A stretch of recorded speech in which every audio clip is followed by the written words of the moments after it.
Hello everyone! In this video, we will look at a basic scenario of route planning from the RouteQ interface. To perform planning, go to the Planning tab, then click the Start Planning button. When you click this button for the first time, the system will offer to plan a route with already pre-filled data. At this stage, you can run an example task or edit it and enter your own data. To form a planning task based on your own data, you need to describe the task in Excel format. Templates with test examples can be found here at the bottom of the window.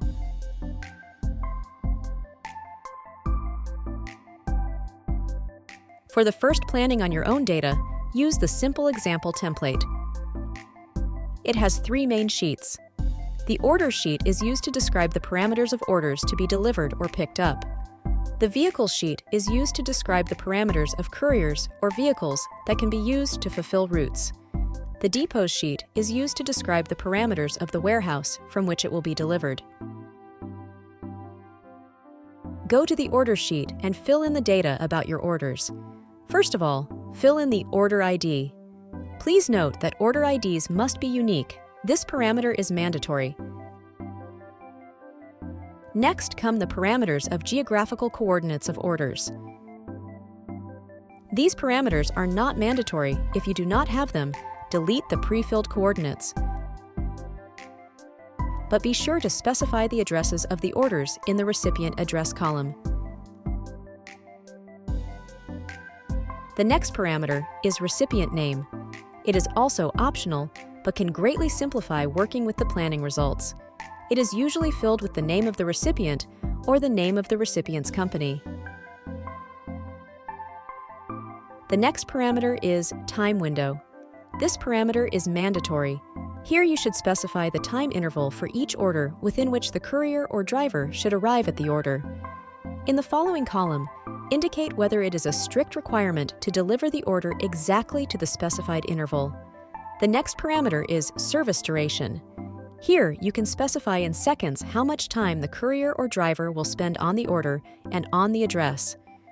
The remaining parameters should be filled with dimensions, weight, and the number of occupied places that the order will occupy in the courier's car. Next, go to the Vehicles tab and fill in the data about couriers or vehicles that are available for planning. The first parameter is vehicle name or number.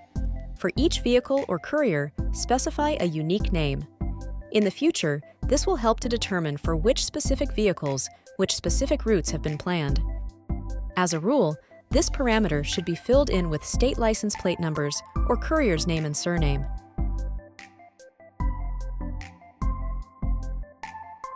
In the following parameters, specify the capacity of the car and couriers.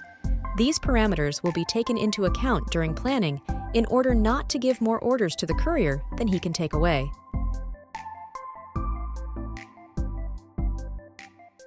In the parameter, Return to Depot at end of shift, specify whether the courier is obliged to return to depot at end of the shift. In the last parameter, Shift start and end time, set the time interval of the driver's or courier's working shift. After filling in the courier data, go to the Depot tab to set the warehouse operation parameters. Set the name of the depot and specify its geographical coordinates. After that, fill in the working hours of the depot in order to determine what time the courier will be able to leave it and return back. Save the file and return to the logistician's workplace interface.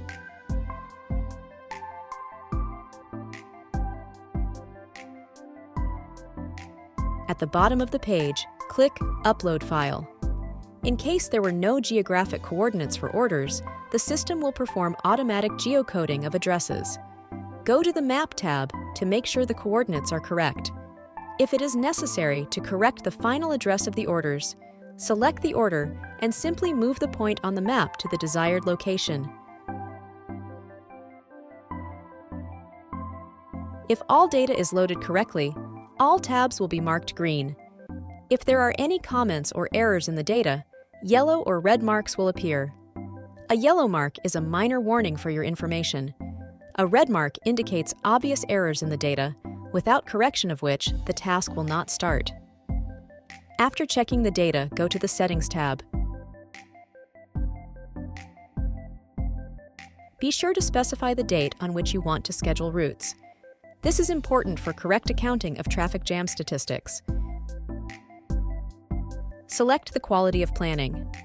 The fast option is suitable for checking. The task is formed correctly and is solved, taking into account all the specified restrictions. We recommend using it at the first launch.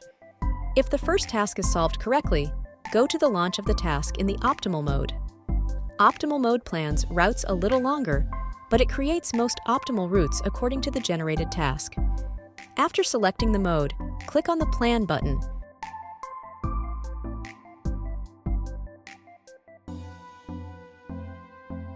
When the task is completed, the result will be available in the interface. You can read more about planning parameters in the documentation and ask questions to our technical support. To do this, click on the Help tab on the left side of the menu. There you will see Documentation and Report a Problem buttons. Other videos on working with the planning and monitoring service can be found on our YouTube channel, RouteQ.